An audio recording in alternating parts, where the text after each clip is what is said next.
Bom dia a todos. É muito legal ver vocês aqui num sábado de manhã para aprender sobre programação, que é uma coisa super a fuder, só que ainda assim é um sábado de manhã, né, gente?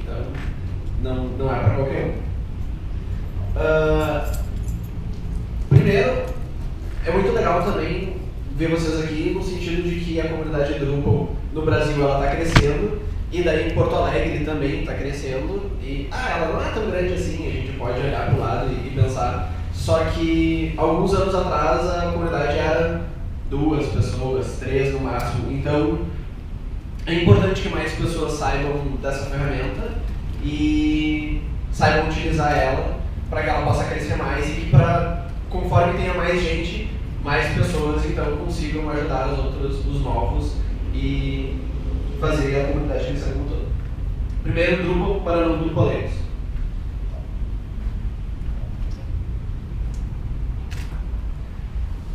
Quem sou eu?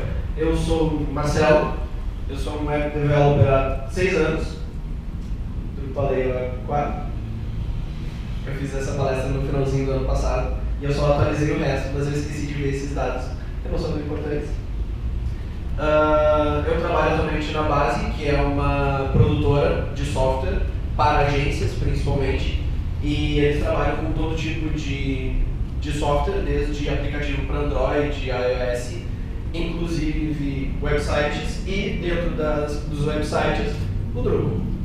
Mas também outros, não é a única coisa que a Base faz. Nessa palestra, eu vou falar de diversos drupalismos, que é uma das coisas que acontece, infelizmente, nos meios de TI. Conforme você vai andando mais a fundo dentro de um assunto específico, termos específicos que só fazem sentido dentro daquele contexto começam a surgir.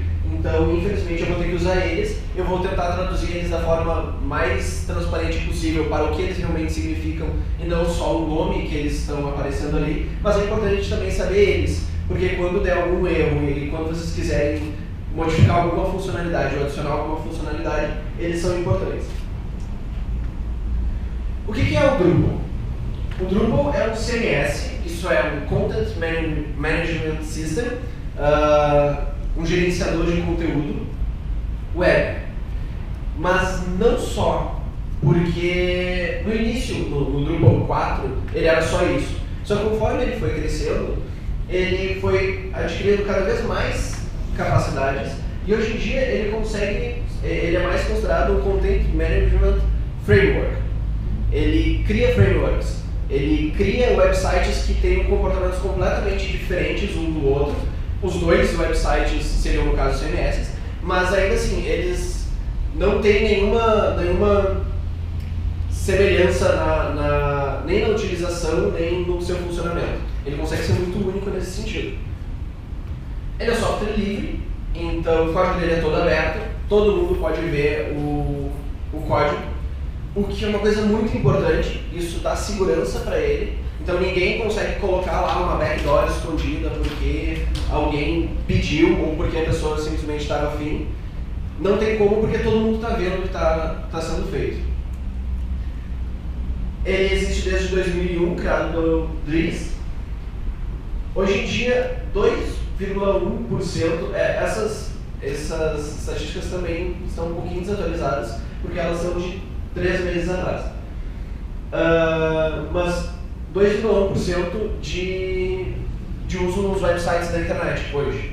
Então, mesmo sendo só 2%, quando você para pensar no tamanho da internet, isso é muita coisa. Ele possui mais de 30 mil módulos, mais de 2.000 temas, mais de 900 distribuições, mais de 30 mil desenvolvedores. E na semana que eu tirei esse screenshot, ele teve mais de 2.000 commits e mais de quase 4.000 comentários em issues, seja de bugs, seja de melhorias.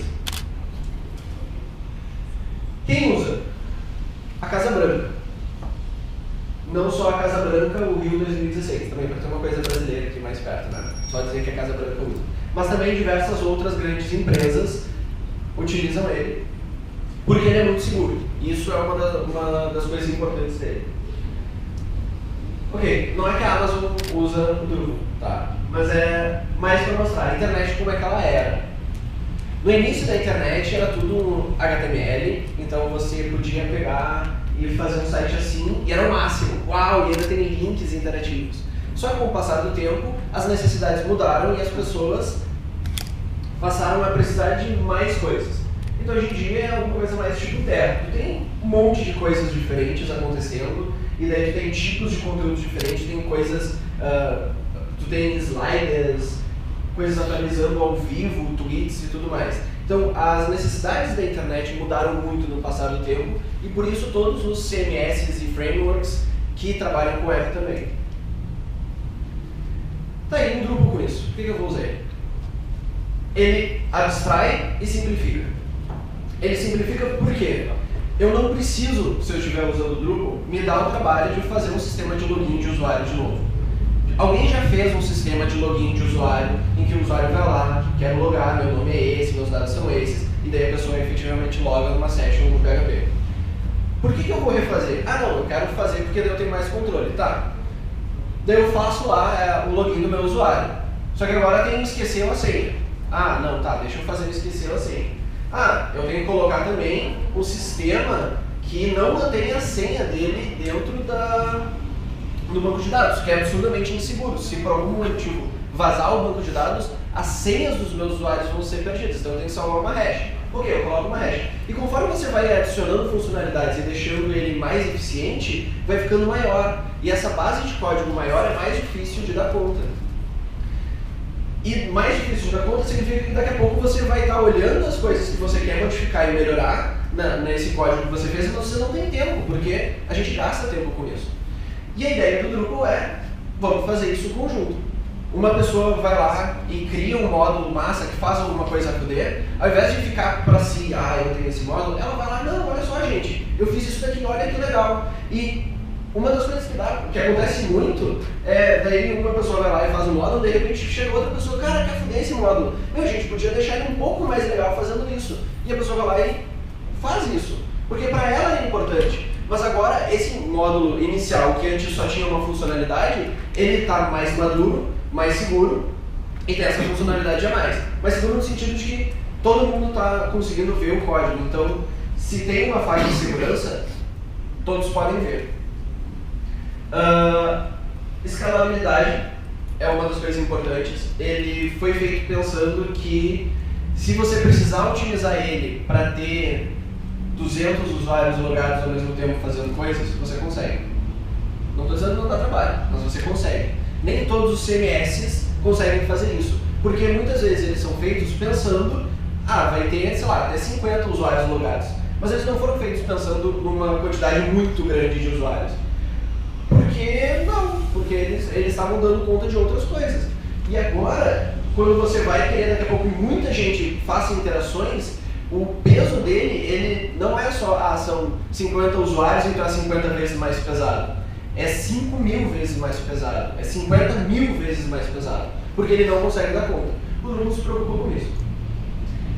Segurança. Assim, além de a Casa Branca estar usando, existe uma equipe de mais ou menos 10 programadores que são uma equipe de segurança. Todos os bugs de segurança não se reporta na comunidade como um todo, você reporta para essa equipe, e essa equipe vai lá e dá conta de descobrir se realmente é um bug de segurança, o que dá para fazer, como é que a gente vai corrigir isso. E eles também passam eles se preocupam com todos os grandes módulos que estão sendo usados para garantir que eles sejam seguros. Então sempre tem gente olhando para o código, pensando, esse código é seguro? Principalmente porque essas pessoas vão estar usando esse código nos seus sites. Então tu não vai colocar um código qualquer, você vai colocar um código que é seguro, que não tenha falha de segurança. Essa é a cara do Drupal.org. Ele é aqui que vocês baixam ele na primeira vez. E essa é a cara... Nossa, que horror.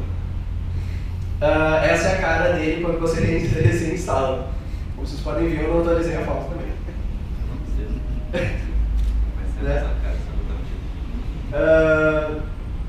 A instalação simples dele te traz, por default, um sistema de login de usuários e de permissões, um sistema de temas e também alguns módulos bem básicos de conteúdo. Uma das coisas legais é como ele trabalha com conteúdos. E isso é uma das coisas que nos dá o poder de criar módulos diferentes que estão trabalhando com conteúdos e que eles não saibam exatamente qual é o conteúdo que eles vão usar. Tipo assim, sei lá, eu quero fazer uma lista de conteúdos, mas eu não conheço quais são os tipos de conteúdo que você tem, eu consigo fazer isso porque o conteúdo foi abstraído. Então eu trabalho com conteúdos e daí daqui a pouco vem um outro módulo aqui e cria um conteúdo, sei lá, notícia do sábado, por algum motivo. Tem notícias do sábado, é um conteúdo diferente, que vai ter campos diferentes e ela interage de uma forma diferente. Esse módulo inicial que trabalhou com conteúdos, ele não precisa saber que é uma notícia do sábado, ele só sabe que é um conteúdo e trabalha com isso transparentemente. O conteúdo do tipo notícia, então, isso é muito importante. Não tem nenhum tipo de conteúdo padrão no Drupal. Quer dizer, ele vem com dois tipos já pré-instalados nessa instalação simples, um é página e o outro é artigo. Mas eles não são importantes, importantes são os outros tipos de conteúdos que você consegue criar pelo próprio gerenciador. Então, se a gente fosse criar um conteúdo tipo notícia, a gente teria um título, um corpo da notícia e uma imagem. Isso tudo é um Node. É importante isso de Node porque é como a comunidade trabalha com isso. A gente até traduz para Nodo, só que no Google Node é melhor. Cada um desses campos é uma entidade separada. Eles têm flexibilidade e você pode adicionar quantos você quiser, você pode modificar os que já existem, sem estar completamente preso à existência ou não deles prévia. Se eu for ali, eu instalei aqui um módulo que muda essa barrinha de cima dos menus do admin, só porque daí ela consegue me permitir fazer um caminho todo numa tela só. E na real é bastante útil, eu acabo sempre usando porque torna mais rápido o desenvolvimento. Mas se eu for em estrutura, tipos de conteúdo, adicionar um tipo de conteúdo, eu consigo então criar o meu tipo de conteúdo notícia. Eu descrevo esse tipo de conteúdo, é uma notícia. Eu posso também colocar uma descrição mais detalhada, caso isso seja necessário. E aí depois disso, eu já consigo dizer que eu quero adicionar um conteúdo do tipo notícia. Ele já existe. E ele, por default, quando você cria um conteúdo, ele vem com dois campos básicos. O título e o corpo. O corpo você pode tirar, o título não, porque o título faz parte da URL dele e é uma coisa muito importante para todos os tipos de conteúdo. Na realidade, você pode ter títulos que sejam iguais para o usuário, mas na prática eles nunca vão gerar URLs iguais. E o Drupal se dá o trabalho de garantir isso. Então, sei lá, uma coisa que já aconteceu comigo ou menos num outro website, alguém foi lá e criou um conteúdo com um nome específico, só que era um nome muito genérico. Sei lá,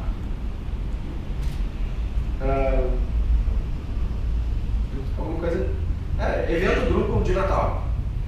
É muito genérico, só que criou isso, sei lá, em 2014. E depois quando foi criado de novo em 2015, teve um conflito. Porque agora quando eu entrar no meu site evento Drupal de Natal, qual conteúdo é para ele mostrar?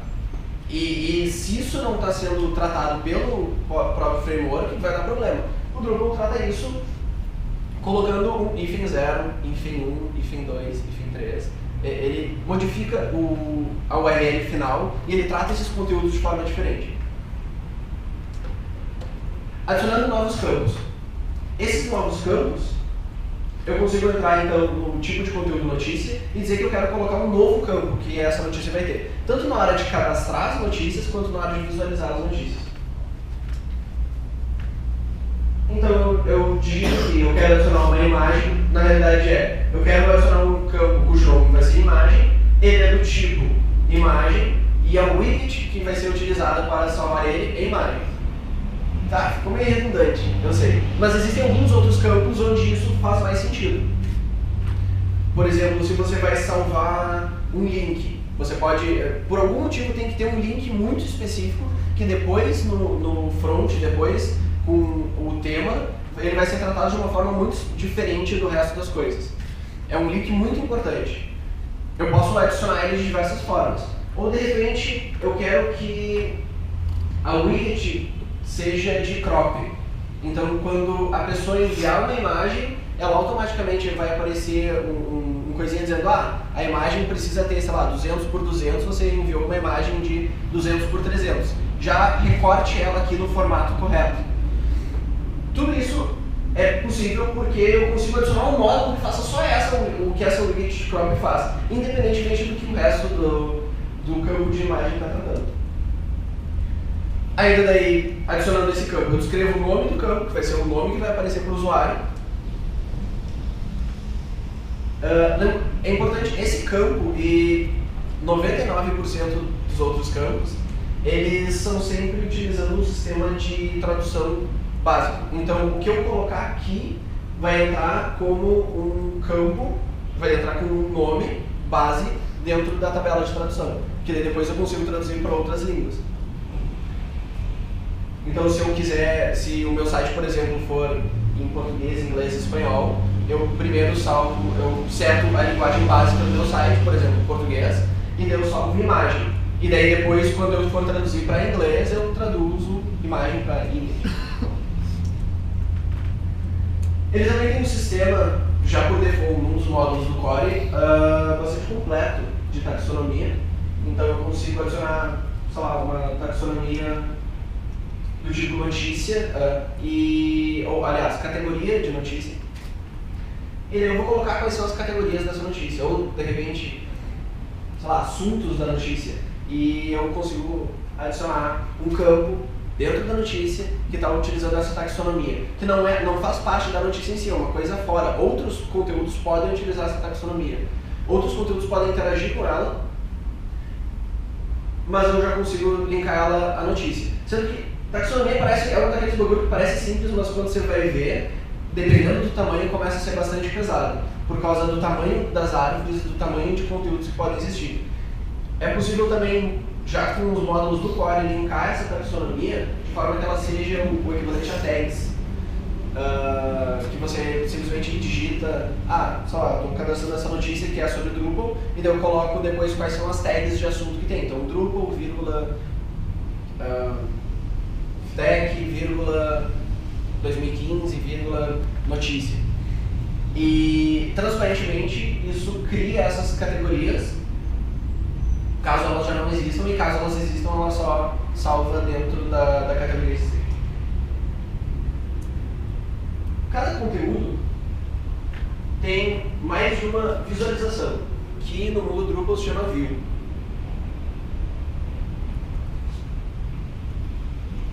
Por exemplo, é muito comum você ter um conteúdo notícia, quando você está olhando a notícia mesmo, tem toda a notícia ali, o título dela, a imagem, todo o texto.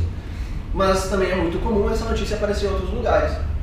Quando ela aparece em outros lugares, ela não vai ter tudo. Então tu tem essa separação de views, é view no plural, no caso, onde tu tem a notícia completa e a chamada. Essas visualizações a gente pode criar mais.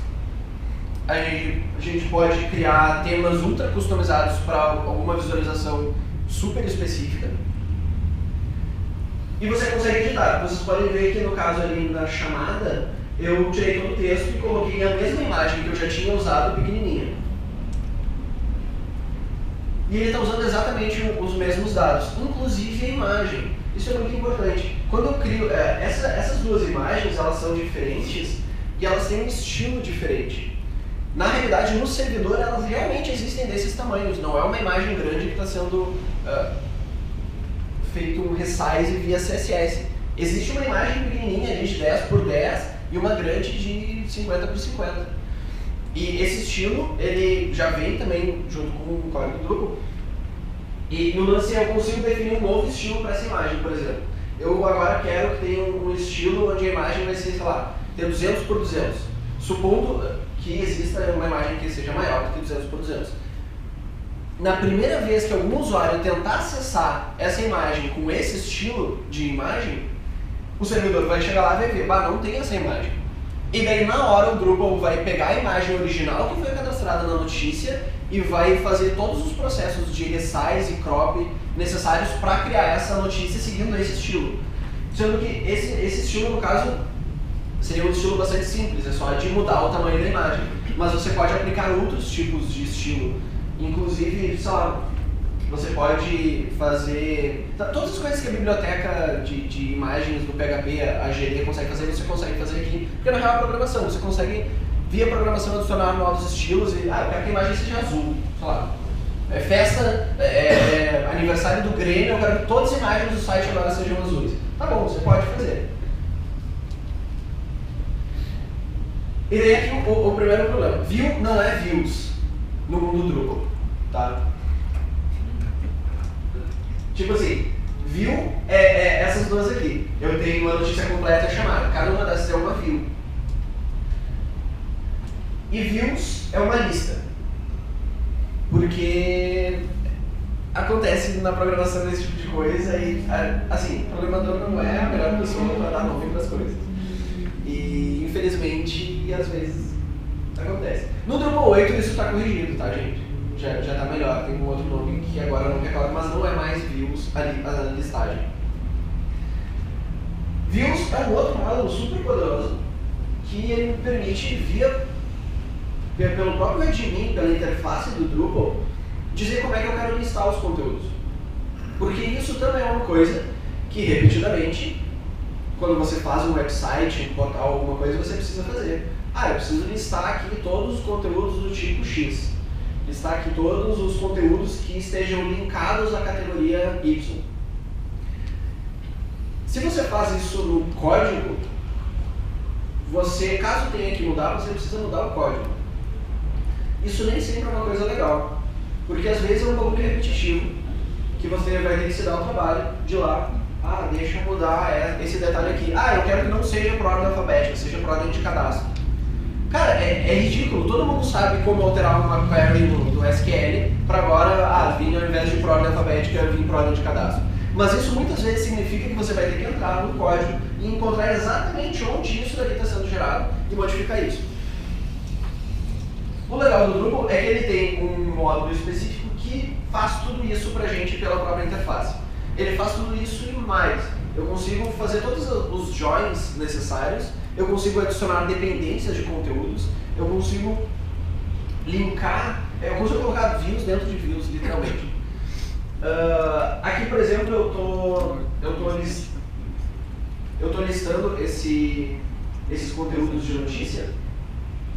E eu posso dizer como é que eu quero listar eles. Eu posso dizer se eu quero listar eles como uma visualização específica das notícias, uma view. Né? Por exemplo, chamada. Eu quero que seja uma lista de chamadas. Ou eu dizer, eu quero só os títulos delas. Ou eu quero só as imagens. Ou eu quero as imagens usando um outro estilo de imagem que não tinha sido utilizado antes para notícias. A outra parte importante é como ele pensa o tema. No Drupal, tudo que você faz na programação vai acumulando, antes de aparecer para o usuário, vai acumulando num array, e daí no final, quando tem esse array gigantesco, que infelizmente é gigantesco, você tem uma camada de templatização. Ela vai lá e vai pegar esse array e vai gerar o HTML efetivamente.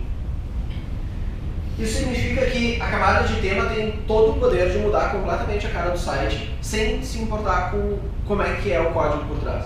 Essa separação, ela garante que então o tema, cara, você consegue, só instalando um novo tema, mudar 100% como é que o site funciona e não tem problema com o que você fez antes. O tema, ele é burro em relação a isso. Ele trabalha através da ideia de regiões e blocos. Então eu tenho, por exemplo, quando eu crio o HTML básico do meu tema lá, que vai ser utilizado em todas as páginas, eu coloco, vai ter uma região chamada cabeçalho, uma chamada rodapé, uma chamada menu lateral, e tem essa do meio, que é conteúdo, e ela é especial, ela sempre precisa ter. É a única condição. Sempre precisa ter a região de conteúdo. Todas as outras, cara, eu quero ter 20 regiões de cabeçalho diferentes, você pode. Mas não é a melhor coisa, não é, mas o cliente exige, é uma coisa super específica, precisa, bom, tá bom, dá pra fazer. E nessas regiões eu coloco os blocos. Então, por exemplo, quando eu entrar na notícia do dinossauro, em conteúdo vai ficar o conteúdo principal da página. No caso, eu estou vendo um node do tipo notícia e que tem esses dados. E ele vai lá e mostra conforme é a visualização total dele. Mas eu também consigo colocar uma logo lá em cima, um menu de rodapé lá embaixo e algum outro bloco específico na lateral. E esses blocos eles são rearranjáveis pelo próprio administrador. Então se eu quero tirar o menu do rodapé e colocar lá em cima, tem 2 menus. Dá para fazer. Mas isso é muito importante porque daí quando você está fazendo um bloco e algum componente específico, ele já está componentizado. Se eu faço um feed de Twitter, eu faço ele de uma forma tal que você consegue colocar em qualquer lugar do site. Aí eu quero colocar ele antes da notícia, eu quero colocar lá em cima, eu quero colocar em algum outro lugar. Você tem essa liberdade e você não fica preso ao código e você não fica preso a como alguma página específica está sendo renderizada. Nesse caso, eu estou usando um template customizado, porque o Drupal também permite isso. Através de uma nomenclatura específica de arquivos dentro da pasta do tema, você consegue mandar ele sobrescrever o template básico por alguma outra coisa.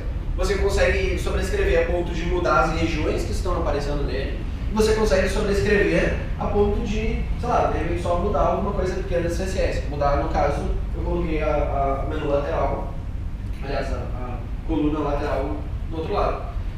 Isso para ele é transparente, porque quem está dando conta disso é essa camada de tema mesmo. Não é a parte de código do Drupal. Se eu estou listando um conteúdo aqui, para ele tanto faz se vai ter uma lista à direita ou à esquerda. Para ele o importante é que ele listar esse conteúdo. Quem vai se preocupar o que vai ter nessa parte à esquerda ou à direita é o tema.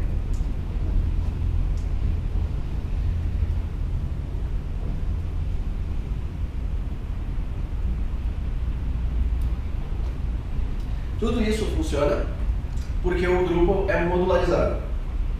Todas as principais funcionalidades dele são separadas em módulos. Então você tem o módulo User, que é o módulo que vai dar conta das coisas básicas do usuário, de login, de logout, etc. Você também tem o módulo de views, você tem o módulo de Node, você tem o módulo de comentários, que é separado do módulo de Node, apesar de depender do módulo de Node. Você tem o módulo de menu, você tem o módulo... E todos esses módulos, eles sempre são feitos pensando que eles são efetivamente isso, módulos. Então você não precisa desesperadamente deles. Claro que, sei lá, se não tiver um de usuário, você não tem o login e tal, talvez você não vá aproveitar muito do Drupal. Mas isso na realidade permite que outras pessoas façam novos módulos. Por exemplo, Views é um dos poucos módulos que eu estou mostrando para vocês hoje que ele foi feito e ele não está no core do Drupal. Ele é um módulo de contribuição. Outras pessoas fizeram esse módulo e ele ficou tão bom que mais gente começou a ir mexer e daí ele foi crescendo. Hoje é um dos módulos mais usados, ele é quase tão usado quanto o próprio Drupal. Só que ele não faz parte do core. E ele funciona apesar disso, apesar de não estar dentro da equipe original de desenvolvimento. Isso também faz com que quando você vai fazer um website e ele tem uma funcionalidade muito específica, você consegue fazer um módulo para essa funcionalidade. Você consegue fazer um módulo que faça isso e ele não vai atrapalhar o funcionamento do Drupal. Ele não vai entrar no caminho dos outros módulos do Drupal. A não ser que você faça muito mal feito aí. Daí realmente, né? Vai lá e quebra a página, dá um erro do PHP e o servidor cai, bom, daí não adianta. Mas o Drupal ele é feito pensando que as pessoas vão estender ele. E a gente estende ele utilizando os hooks, que são ganchos, que é um conceito de Drupal também, o Drupalismo. Qual é a ideia? O PHP tem que pensar que o Drupal 7, que é esse Drupal aqui, que é o Drupal hoje lançado, se bem que o Drupal 8 vai sair em 2 semanas, então eu estou bastante feliz. Mas, ok, ainda sobre o Drupal 7. O lance é que ele foi feito numa época que o PHP não tinha uma orientação a objeto massa. Então, na real, ele tinha uma orientação a objeto, assim, mas não era alguma coisa que dava para realmente contar com isso. Por isso, eles usaram coisas do PHP mesmo. E, no caso, eles criaram esse conceito de hooks, porque todas as funções declaradas do PHP, elas ficam numa mesma lista. Então, se criou um padrão de nomenclatura específico para que, quando você queira que uma função seja chamada quando um evento determinado acontecer, você siga esse padrão. Por exemplo, o hook in é um dos primeiros hooks que é chamado no início da vida de uma requisição Drupal. Ele é bem assim, tipo, chegou a requisição, antes de fazer quase qualquer coisa, ele tem o hook in. Eu não tenho certeza se ele é exatamente o primeiro ou se ele é o segundo, porque tem acho que tem o hook put. Mas enfim, ele ainda é muito no início. Você consegue definir diversas coisas ali, você consegue até mandar ele parar de usar Drupal e redirecionar, você consegue mudar completamente o funcionamento. Supondo que daí eu criei um módulo chamado, sei lá, evento, porque é só esse o nome, evento. Eu criaria então evento underline in, e daí quando... Sim. Seria init? Init, obrigado. Eu tava com a impressão de que estava errado. Tá pulando a orelha também. Ok, é init. Felizmente o colega me corrigiu. Não é in. Esse lance aí de slide, obrigado. Esses palestrantes. No caso, eu criaria então, utilizando o nome do meu módulo, underline init. E daí, quando essa requisição chegar, e quando chegar essa etapa, ele vai chamar todos os módulos que estão implementando esse hook. Isso torna ele um pouco mais pesado, de acordo com a quantidade de módulos que você tem, só que ele permite você alterar completamente o funcionamento dele, sem mudar nada do core, sem encostar no core, sem encostar em nenhum outro módulo, você consegue mudar completamente o comportamento do site. Isso é muito importante, por exemplo, no hook form alter. Ele permite que você altere qualquer formulário. Lembrando, como um dos focos é segurança, e exatamente por um dos focos ser segurança, todos os formulários vêm por padrão com uma série de pré-definições. Você vai dizer quais são os campos que... Todos os formulários têm uma lista de quais são os campos que eles vão aparecer, qual é o tipo de campo que ele vai aparecer, qual é a função que deve validar aquele campo, e o nome, obviamente, dos campos.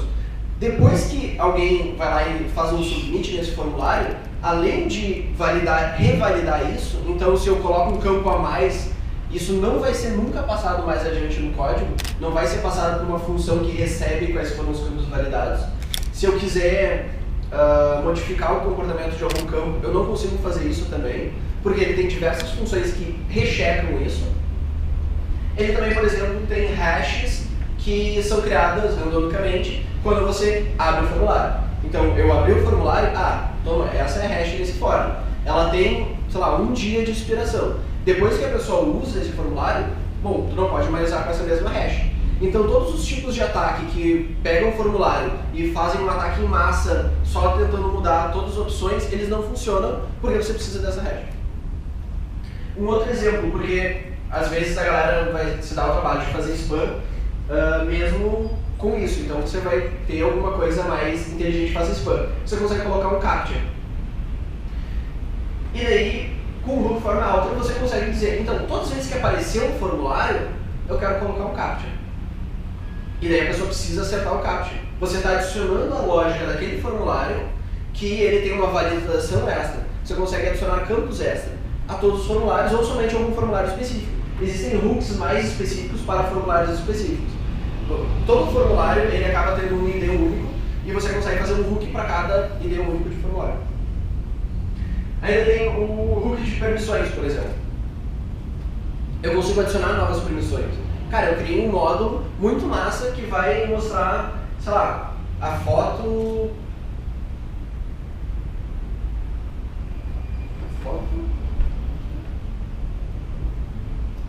Adriano, eu preciso fazer assim. Boa, Adriano. Oi?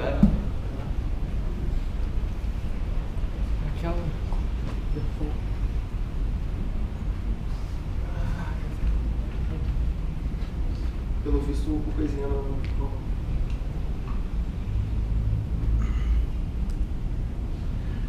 Sei lá, por exemplo, eu quero que mostre a foto do próprio usuário que está abrindo ali. Ou alguma informação sensível sobre aquilo,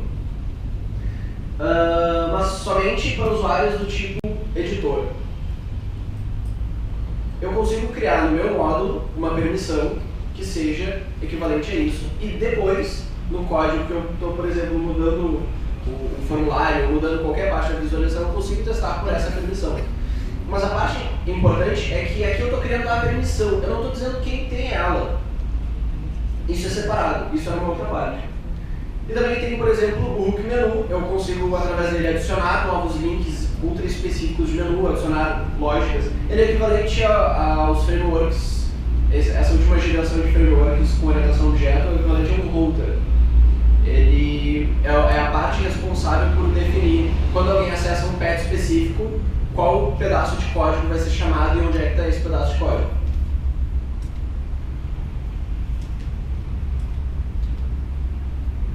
Ele tem diversas APIs, como por exemplo a Form API, que é uma que eu acabei falando mais ou menos por cima, mas ele também tem outras. Você consegue definir tarefas de cron que vão ser executadas e você não precisa saber exatamente quando esse cron vai ser executado, porque isso é configurável e, obviamente, depende de duas variáveis. Uma é a configuração do próprio website e outra a configuração do servidor. E nesse sentido, o website depende que o servidor tenha um cron que chame o próprio cron do website.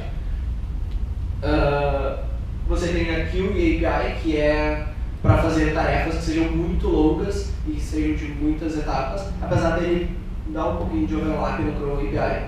E também tem uma REST API, só que isso é um módulo com trilho. Isso não vem por default no Drupal, só que hoje você consegue tranquilamente instalar um módulo que já cria uma interface para acessar todas as coisas que já existam dele, no sentido de os nodes, da pessoa conseguir até logar via REST e conseguir então fazer as coisas que ela conseguiria fazer normalmente. Obviamente com as limitações que a REST dá, não está vendo a página inteira lá bonitinho. Usuários de segurança. Lembra então antes, quando eu fui lá e adicionei uma permissão específica? Essas permissões, eu consigo, por exemplo, eu vou dizer que, sei lá, notícia, quem pode criar é todo mundo. Todo mundo está logado, pelo menos, né? Não é um usuário anônimo, que só chega no site e sai criando notícia. Mas, quem cria só consegue editar a sua própria notícia. E não pode deletar. E eu crio um outro papel, por exemplo, de revisor. O revisor, ele consegue editar todas as notícias, editar qualquer uma. Você errou aqui, a vida, vai lá e ele consegue editar, mesmo que não sejam dele, só que ele não consegue deletar as notícias. E eu crio um outro papel ainda, que vai ser, sei lá, o administrador geral. E esse cara consegue não só editar todas as notícias, como deletar todas as notícias. E esses papéis, eles têm permissões diferentes que você consegue, pelo próprio administrador, adicionar ou não. Então, se daqui a pouco, um editor da vida, agora eles precisam, a gente mudou a política da empresa e agora eles podem também deletar as notícias, a gente consegue, com uma checkbox, dizer, ok, agora ele também tem acesso a esta permissão específica. Essas permissões, elas são adicionáveis, obviamente, via programação. Você consegue criar as suas, que são completamente customizáveis. E o usuário pode ter mais de um papel. Então, eu posso ser um cara que é editor e, de repente, tem algum outro setor do site que é responsável pelo acampamento de férias. E daí lá tem uma outra lógica de permissões e alguns papéis específicos para aquilo. E lá eu não consigo deletar as coisas. Eu não consigo nem editar, eu só consigo ver o que existe. Então, as permissões, elas são cumulativas e ele parte do pressuposto que você não tem permissão nenhuma. Quando você tenta acessar alguma coisa, você não tem permissão nenhuma. E ele só dá permissão para aquilo que alguém disse que você tem permissão. Que é diferente da lógica de você tem permissão de tudo e vai negando as permissões. Ele parte do princípio oposto. Porque ele é mais seguro. Então, se você errar por acidente e esquecer de adicionar uma permissão para alguém, essa pessoa só não vai ter permissão para aquilo. Que é diferente da outra abordagem. Tanto a manutenção quanto a atualização, não só de Drupal, na real de todos os frameworks, CMS e websites que existem hoje, precisa ter. Isso é, alguém achou um bug no módulo de, sei lá, de imagem de notícia, ou de imagem só, e que o nosso conteúdo de tipo notícia está usando. Você precisa atualizar isso. Da mesma forma como você não deixa um carro parado 5 anos numa garagem e espera que daí um dia você vai chegar lá e ele vai sair rodando bonitinho, você não faz isso com o website. Isso é para todos os CMS e frameworks, etc. Porque a internet está mudando. 5 anos atrás a internet era completamente diferente do que é hoje, 10 anos atrás era completamente diferente de 5 anos atrás, e Deus sabe como é que vai ser daqui a 5 anos. Considerando todas as modificações de best practices, todos os novos aplicativos que entram, todas as modificações mesmo, tipo o HTML5 pode pegar e ser super massa, daqui a pouco a gente já está com o HTML6. E daí o teu website está usando o HTML5 que daqui a pouco vai ser descontinuado pelo Internet Explorer 20. E não vai ter Internet Explorer 20 e ele morreu. Mas o ponto é, precisa dar manutenção. Ele tem uma interface que permite fazer a manutenção dos módulos específicos. Ele te avisa primeiro quando tem algum módulo que tenha alguma atualização. Ele também te avisa se essa é uma atualização de segurança ou é só uma atualização. Você consegue atualizar todos os módulos que não sejam do core pela própria interface dele. Claro que se você estiver usando o Git, o ideal é você fazer isso de uma outra forma. Você não vai lá pela interface e simplesmente faz, porque existem mecanismos mais eficientes para o programador que está fazendo isso. E até para manter no Git o código mais atualizado. Mas você consegue dizer, eu quero atualizar esse, manda atualizar e pronto. Ele baixa essas atualizações, coloca os arquivos lá e chama uma função que atualiza um banco de dados. Os módulos do core, infelizmente, eles precisam manualmente se atualizar. Então você precisa, sei lá, entrar no FTP da vida, no SSH da vida e dizer, eu vou atualizar esses módulos aqui porque o core não se auto-atualiza.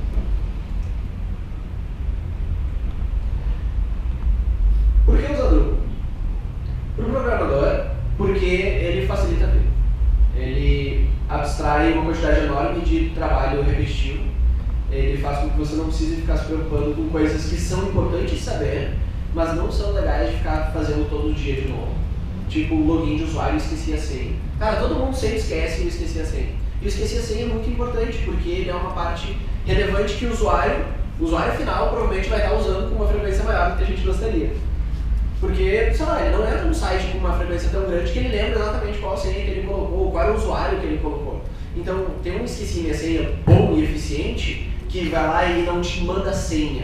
Ele te manda uma hash com um link que daí você vai entrar e automaticamente loga no usuário e permite que você atualize a senha daquele usuário, mesmo sem saber a senha anterior. Cara, isso é... Nenhum programador ia dizer, eu não sei fazer isso. Cara, não sei como fazer. Não, todos iam conseguir fazer. Com graus diferentes de qualidade, mas todos iam conseguir fazer. Só que fazer isso de novo, e de novo, e de novo, não é legal. E o Drupal ele já nos garante isso. Ele nos dá uma quantidade enorme de ferramentas já para trabalhar e montar um website complexo, com tradução, com e-commerce, com todas as ferramentas que outras pessoas estão criando. E no fim você só precisa fazer alguma mudança específica em alguma parte específica, que daí é tão específico que realmente ninguém ia ter criado um módulo que ia, sei lá, ficar mostrando fotos randômicas de gatinho na tela, porque ninguém quis fazer isso. O meu cliente quer, ou eu quero, tudo bem, então tá, vai lá e faz, tudo bem. Mas isso é uma coisa muito específica. E daí nesse caso sempre vai exigir programação. E o Drupal te permite não só trabalhar nessa programação com o que já existe, mas também com tudo, no nível de programação com tudo que já existe, que é diferente. Para o não programador, isso é, seja para uma empresa, seja para um cliente, seja para quem for, você consegue administrar isso, desde que o site tenha sido bem planejado, você consegue administrar o seu site com uma capacidade maior. Você consegue editar praticamente qualquer conteúdo que exista nele, você consegue modificar a estrutura dele usando só um administrador. Então, se eu não sei código, eu consigo fazer muita coisa. Na verdade, tem muitos sites em Drupal que você consegue fazer do zero até o final e sem encostar em código, só usando temas que já existam, módulos que já existam. E é seguro. Eu sempre fui batendo nessa de ser seguro. Quer dizer, não, ele é tão seguro quanto as coisas podem ser. Tem muita gente preocupada com segurança hoje, então sempre precisa estar sempre atualizando e tudo mais. Mas isso é uma questão muito importante. Como colaborar para o Drupal? Os fóruns, existe um fórum Drupal na comunidade Drupal.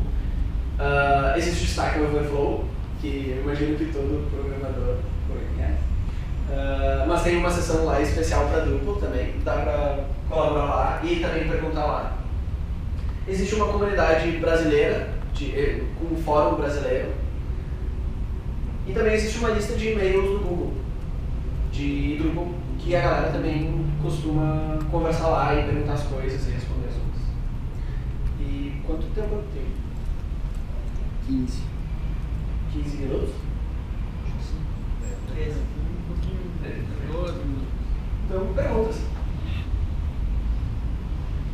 Nenhuma pergunta. Eu fiz um treinamento de WordPress, lucrativo, e os templates de WordPress, normalmente os profissionais custam $50 para te comprar e botar numa página para o cliente. Os templates do Drupal existem? São cobrados?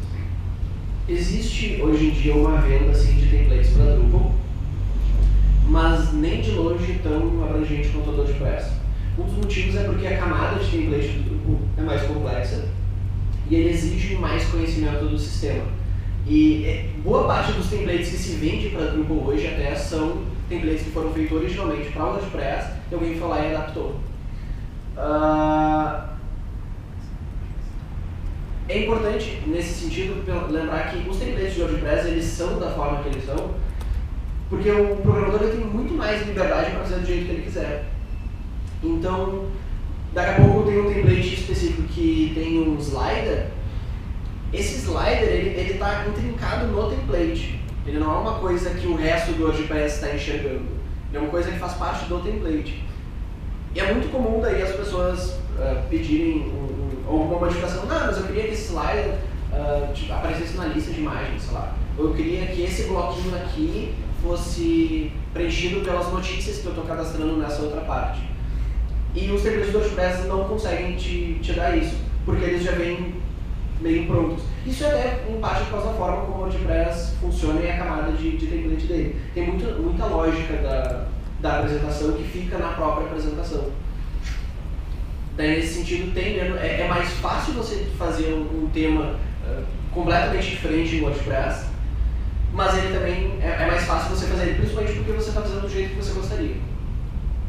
E o jeito que você gostaria não necessariamente outras pessoas conseguem usar. E isso, primeiro, torna ele mais engessado e, segundo, te tira outras possibilidades de interação. Dependendo do cliente e tudo mais, cara, super vale a pena. Se é um site pequeno, se é um site que vai ter, sei lá, 6 páginas e já tem um template que faz 99% do seu trabalho, usa o WordPress e o template vai dar conta de tudo isso.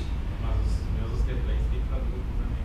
Os mesmos $50, geralmente. Os $50 também para Drupal. Tem vários temas free também. São, dependendo do teu caso, eles são legais, assim. Tem bastante tema pronto que já tem uma estrutura CSS. Já é mais ou menos organizado, tem um do core, uma lista de vários temas. No caso, se tu tem uma aplicação ou um website feito no Drupal, era fazer uma migração para uma aplicação Android. Eu não entendi exatamente. É uma migração? Não, tem um sistema ou tem um e-commerce que é feito na parte ela em Drupal, se tem alguma ferramenta, alguma coisa para tu só transportar ela, só fazer uma migração para fazer uma APQ. Parece que tem outra pessoa que tem uma resposta mais rápida para isso. Se eu fosse fazer isso aí, hoje o que eu faria? Eu instalaria módulo services, que ele ia criar uma API REST, né? Ou SOAP, se você preferir, mas eu prefiro REST. E aí a minha aplicação ia consumir do meu Drupal, eu não ia transformar ele na minha aplicação. Eu só ia servir os dados para ela. Tem algumas aplicações já prontas que, por exemplo, ela usa o banco do CMS, ela cria uma aplicação Android, ela usa o banco e ela usa só o banco de dados para ter a própria view. É que eu chamo view, a minha view não é a tua view. Sim. Aí então ela usa a view dela na aplicação, é toda em Java, só que ela usa um banco de dados no CMS. Então ela vai criar todo o conteúdo, no caso, não funciona muito bem, por isso eu estou perguntando, né? No caso seria de uma loja Magento ou alguma coisa assim, ou um WordPress. Aí só que assim, são aplicações que são pagas, são compradas, né? Não tem. Ela é uma aplicação Android que ela só usa o banco de dados no CMS. Acho que é o resto que deve resolver tudo. Eu acho que o resto resolveria mais por ti, porque a estrutura de banco de dados do Drupal ela é bem complexa, assim, para poder dar essa flexibilidade que a gente tem, né? Então, as consultas que você ia fazer, a pessoa que for, se é que existe esse software, ela teria que entender muito bem do banco, porque é inúmeros joins que ela ia ter que fazer e ia ser bem complexo de montar essas consultas, né? Eu acho mais fácil consumir um endpoint REST, receber um JSON do que eu quero, do que eu ter que criar uma ferramenta inteira que vai reabstrair, digamos, né, o banco de dados do Drupal. Eu não sei se alguém perderia o tempo fazendo isso, mas talvez exista. Se ele tem uma aplicação que ele quer migrar para Android, por que ele não transforma essa aplicação numa versão mobile? Digamos, eu tenho uma loja Magento, eu quero transformar numa loja para Android.